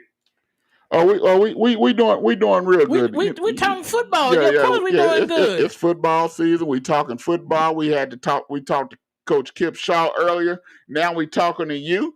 Hey, our day is going real good. Yeah. I like it. So, it's beginning of the season and everything that's going on. So tell us, what are you expecting out of this team? What's the difference between this team this year and your team last year? Well, this is the second year, of me being a head coach. And so I think all the guys are emotionally and physically understand what I'm trying to get out of them, if you understand what I mean. Yeah. As far as pushing their bodies to the limit, whether that's in the weight room or whether that's running or whether that's practicing. And so I think this is a different team. Obviously, we're a year older. We had a lot of younger guys that played a lot of snaps and a lot of reps for us last year, and they gained a lot of experience. And so we're an older team and a more veteran team. So who is that? Because you all lose some seniors from last year that went on to go D1 or they NAIA, but they went on to play college ball. So who is that leader that you all have this year that you're expecting to lead your crew? We got a group of leaders. We got a couple juniors and we got a couple seniors. Starting out with one of our O-linemen, Ramsey Alston. He's that big guy who's that leader with that big voice, and the younger guys kind of gravitate to. And then we have a couple older guys, and Gentry Williams, and Jordan Drew, and Satan King, and Ryan Anderson. They've done a heck of a job of keeping the skill group in line and trying to push them to become better individuals as well as better players. So, what are you expecting out of this group this year? Last year things didn't finish the way that you wanted them to finish, and so what did they learn from last year about how things ended that they can carry over this year to help them go that extra mile? I think the one thing that they learned is that they got to finish games. You got to finish. It's a 4-quarter game for a reason. A couple of our losses we had, we were in the game in the beginning, and we just didn't finish. And hopefully that's one of our things we're going to hang our hat on this year is just finishing and playing the game the right way and playing it hard. And that's kind of what I want out of this team. So just finishing and being finishers in the 4th quarter, just coming out and laying it on the line, Coach. Okay. Coach, so now I heard that Bixby is finna move to 6A1. Who's gonna be our biggest rival now? Because to me, the big rival game in 6A2 was Bixby versus Booker T. So who's gonna replace that Bixby squad that we're gonna get to see the best out of Booker T after this year? I'm probably gonna say it's a number of teams. Stillwater is going to move over to our district. So they've been doing a heck of a job up there. They've been to a couple state championships, a couple semifinals as well. And so they're going to be on our side. as well as I think Sand Springs. I like what Coach Klink is doing out there. He's got a good football team that he's trying to turn into some winners, and Muskogee.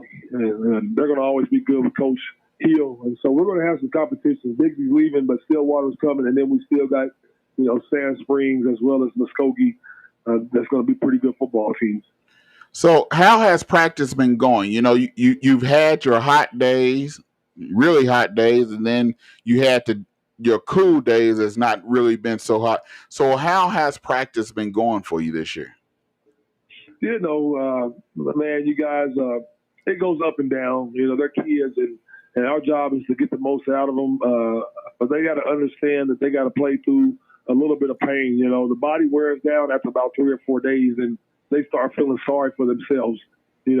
First 2 days, everybody wants to be out. Everybody wants to be jumping around. Everybody wants to be making plays.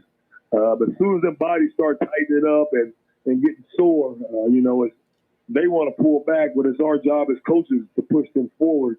And so that's what we're trying to do now. We're in them dog days of summer before we actually start the season. We got summer camp. We got fall camp, fall training camp, and then we go to Jinx on Friday. And so hopefully they'll start getting their legs back and start getting into it. But it's just training camp. Man. That's just kind of how it is. Well, their training camp and our training camp is not the same. I don't care how you put it.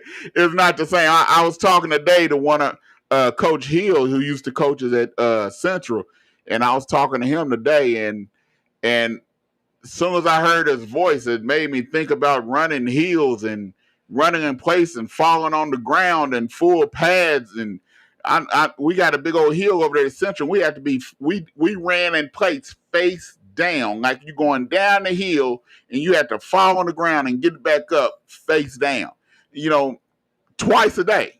Do y'all still practice twice a day? We kind of do, kind of don't. We kind of wrap it all into one practice.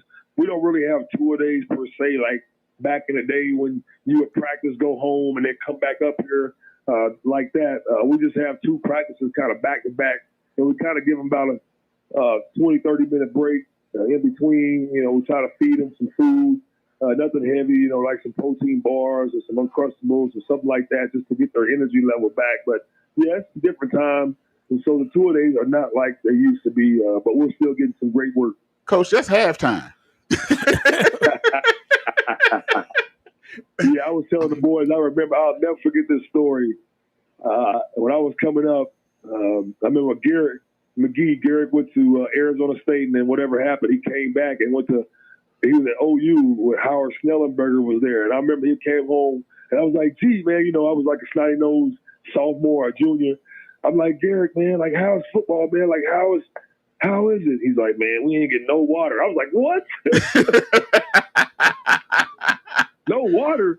He's like, yeah, man, Coach Stellenberg is hard. And from that end, I was like, I ain't going to OU. I'll take my butt to Tennessee. See, and that, I think sometimes that's the stories that some of these players might need to hear about just how good you might have it, because back in the day, we had to be at practice at 7:00 that morning, got through about 9:10, then had to be back at practice around 12, between 12 and 2, in the heat of the day. The water that you're drinking is hot. And you got on full pads, rain. It wasn't any fun. So are you getting more push, since this is your second year, are you getting more pushback this year, or are the players saying, okay, we know what we got to do? A little bit of both. Kids will be kids, and that's how you have to treat them. I don't get me wrong, I treat them like adults, but they still have a mind that's still growing. And so, their natural reaction, not all of them, because some of them do push themselves, but some of them natural reaction is to kind of fall back, when things get tough. But it's our job as coaches, to keep pushing them to get the most out of their body, and also to put them in that stress, because like I tell these guys, 4 quarters of football, man, is tough, man. And how do you know how your body's going to react if you don't push it to that brink? Because like I tell guys, it's good to make plays in the first quarter, but the stars and the good teams and the good players make plays in the fourth quarter. And that's when you're most tired. And that's when you still got to be able to perform when you're tired. Now on Friday, this weekend, you go play over in the Jinx, sort of like all city event that they normally do. What are you expecting out of your boys this year, this weekend? Just to go out there and compete. Like I told them today, actually, I was talking about it today. This is still an evaluation process. When we leave Jinx, we're still going to be 0-0. And so right now, we're not trying to win the scrimmage or win the day. We're trying to get athletes and put them in different positions to see who's going to be our best players when we need them. Or it's kind of like putting together a puzzle. We're still trying to get that puzzle fixed, which we got a lot of parts that are already down. But it's still a couple parts that we're still trying to figure out, and there's still some competition as far as who's going to be starting and who's going to be backing up. And so I look at going out there at Jinx, not to win it. I mean, obviously I do want to perform, and I want my ones, and I want my guys to perform well. But we're still evaluating, and we're still trying to put the best 11 out there on offense and defense and special team that we can. And so we're still in that evaluation process. Okay, Coach. For your offense and your defense, are you going to be running about the same thing that you ran last year, or is it you're going to be more physical, more pass heavy on defense? Are you going to blitz more? Give us a little expectation of where you think your offense and defense is at. Well, I think the offense, this is the second year under Coach Pearson, and I think they're going to be a lot better. I think the quarterback, Latham Boone, is starting to understand what Dante's trying to call or what he wants. And the whole offense as a whole, I think, are starting to get that and getting that expectation of, what they're supposed to be doing. But I think we're going to be a balanced team. We're going to be able to run the football. We're going to be able to pass the football. But I'm a defensive guy. I'm a defensive guy and running the football. So we're going to run the ball and we're going to throw it. And we got some athletes. Now on the defensive side, we're going to be aggressive. I've always been aggressive since I became a DC and now the head coach. And so we're going to be aggressive. We're going to come after some guys, but also we're going to have to play some coverage as well. So it'll be a good mix of being aggressive and playing coverage as well. So, and also right now with each team, fellas, it's a new team and new players each year. It's just new. And so I have to find out what they do good and what they do well, do bad. And so that's what this weekend is kind of all about. Friday, trying to figure out what we have and what we don't have and what we can call and what we can't call. Now, did you all get a lot of new players come in that transferred in, or is it still basically about the same players that you had last year? We had a couple transfers that came in, actually two. We got Clyde Wortham that came from Union, and we have Corian Williams that came from Central. And so we're trying to figure out with them what we're going to do. But we need more athletes, fellas. It's just, I think today I counted 40-something guys out there, not including the freshmen. And we just got to get more athletes. We got to get more kids in the Booker T that love the game of football and want to play the game of football. Because our numbers in the whole district are just down, and we got to figure out a way that we can get the kids to stay north and to come to Booker T and not to go out to the Wassos, the Jinx, the Broken Arrows, the Unions, and the Bixby's, and to keep them home. And so that's what we got to do. I think the more recruits that we get to come to Booker T, Central, and McLean, these games, the more the players will say, okay, I need to stay here. I don't want to go play at Union. I want to play here. The more recruits and recruiters we can get to come to this side of town to watch our players, because we have a lot of hidden gems here in North Tulsa that a lot of people don't really know nothing about. I totally agree. I mean, I think we do, and we're just losing a lot of kids, man, to the suburb schools, and it's just we just got to keep our kids north, and they're gonna get a hell of an education here, or I'm not just talking about me, but Willie as well as Kip. Because when I went to school, everybody was pretty good. Everybody can field a team and everybody can go out there and play. And right now our numbers are just low, and we just got to figure out a way how to keep our kids north and allow them to get coached up good by guys that love the game of football and also to get a good education. Okay. Before we go off here, who are those players that we need to be watching for this year? Oh man, obviously Gentry Williams, Jordan Drew, Micah Tees, Amandre Tiger, and Aiden Walker, and Ramsey Austin. I would say those are probably our best players, and obviously our quarterback as well. So we got some good guys, and you just got to keep looking out for them, and they're pushing themselves to become better players, and so we just got to keep on pushing. Okay, Coach, out of all of those players, who's that dog? Amandre Tiger, and I would probably say Gentry Williams. Those are our guys, but we got a lot of guys as well. But yeah, I would say probably them two, maybe. Okay. All right, Coach. We, like I said, want to thank you for coming on the show to Football Kickoff Part 1. And so we do want to still do what we did last year, where we have y'all come in on Tuesdays and talk about the game before that week and what's going to happen the next week, and then you give us also your big dog player of the week. So we do want to still do that this year. I'm with that. I'm totally supportive of you guys. I love what you guys are doing for the North Side or the North Side teams, and anything I can do to be help, man, I'm here for you guys. All right, thanks, Coach, and we really do appreciate it. And our goal is to be out there when you all play Bixby this year. That's our goal. We got to check and see if we have any crossing shows, because I think you all play on a Thursday this year. Bixby on a Thursday instead of a Friday, so we might have some conflict with some shows that we already have on the air. But no matter what, $2 is we're gonna be there. If COVID allow us to be there, we're gonna be there. Yeah. Already, I like that. All right, Coach. You have a good week and good luck this weekend and seeing what your boys can do and rest of the season. We appreciate it. All right, appreciate y'all. All right, Coach. Bye.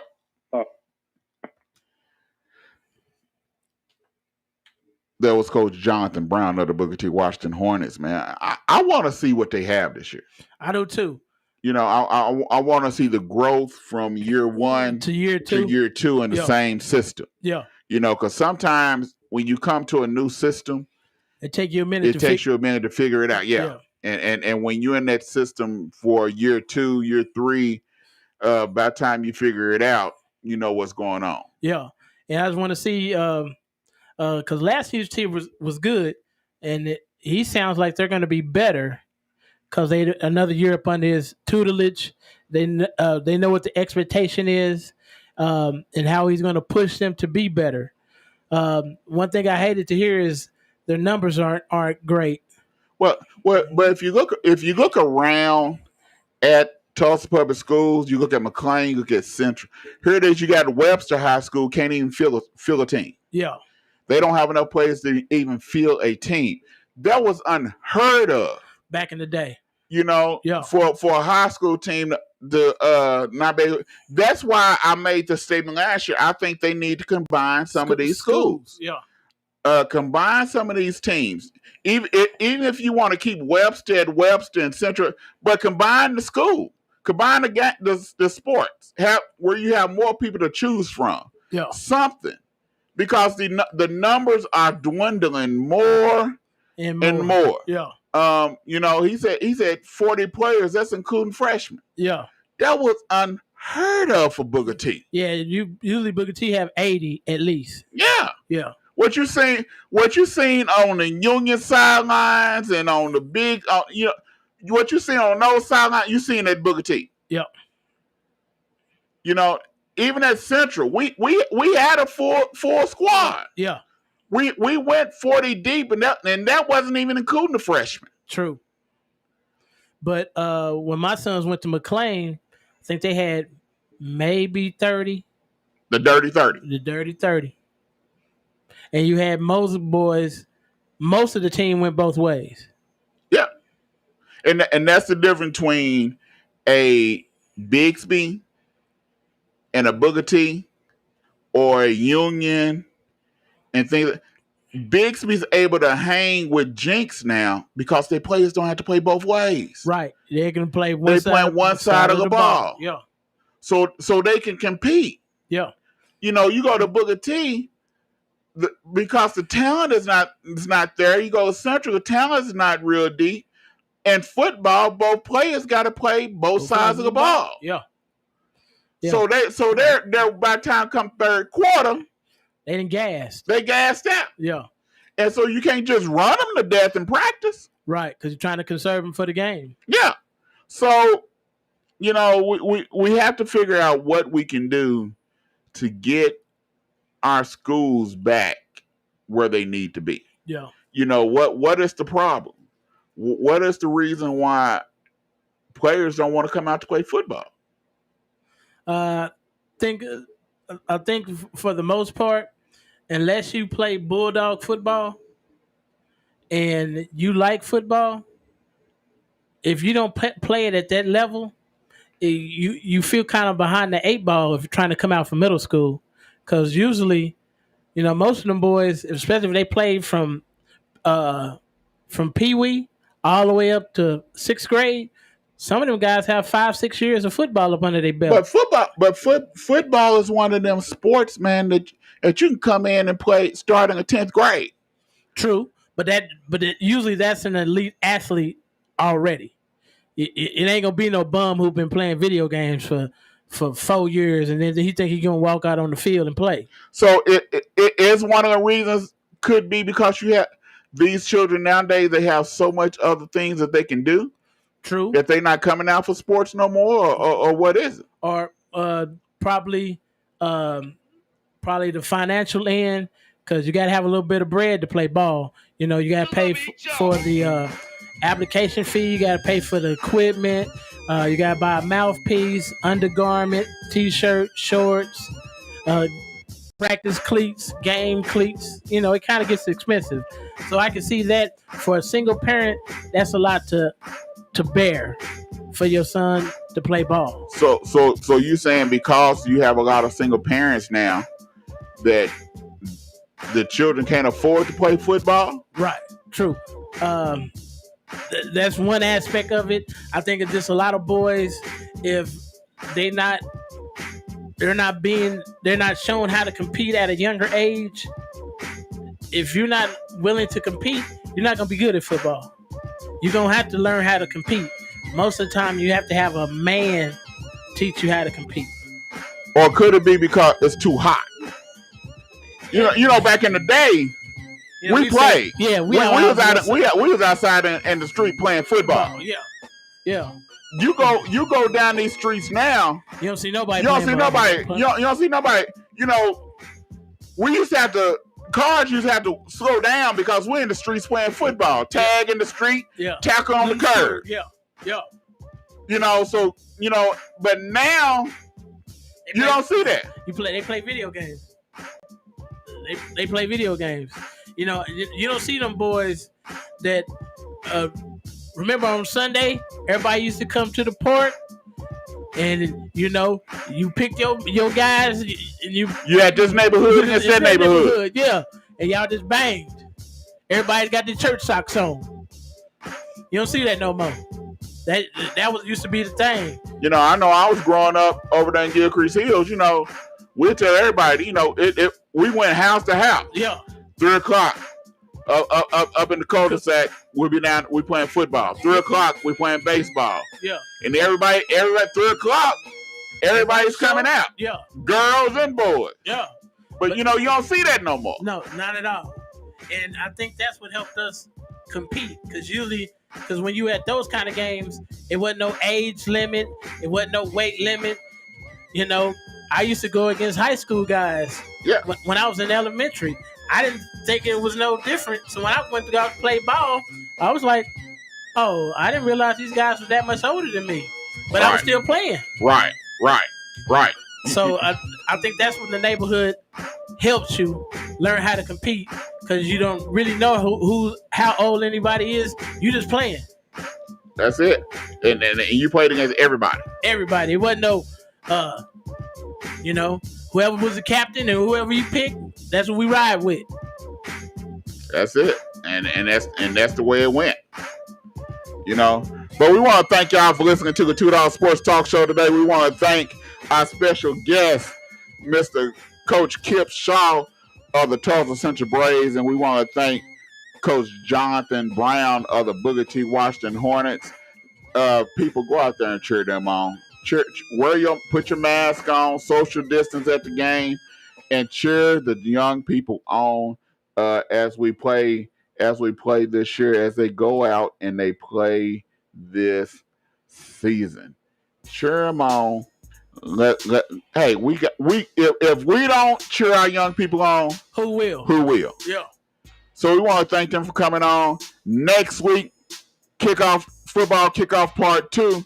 We have Coach Willie Ponder of the McLean Titans and Coach Loren Montgomery of the Big C Spartans. They will be on the $2 Sports Talk Show next week. Same time, same place. Tune in 6 p.m. to 8 p.m. Central Standard Time on KBOB 89.9 FM. Also, you can stream us live at KBOB 89.9.com, and you catch us on the $2 Facebook page and our Twitter page. Go like our Instagram page. Go like our Twitter page. And our YouTube page. I know we got a lot of videos that's not on there yet. I've been sick. Ain't been able to get it on there, but we will get those videos on. Thank you for listening. Thank you for y'all for coming to the doghouse. You bark at us. We bark back.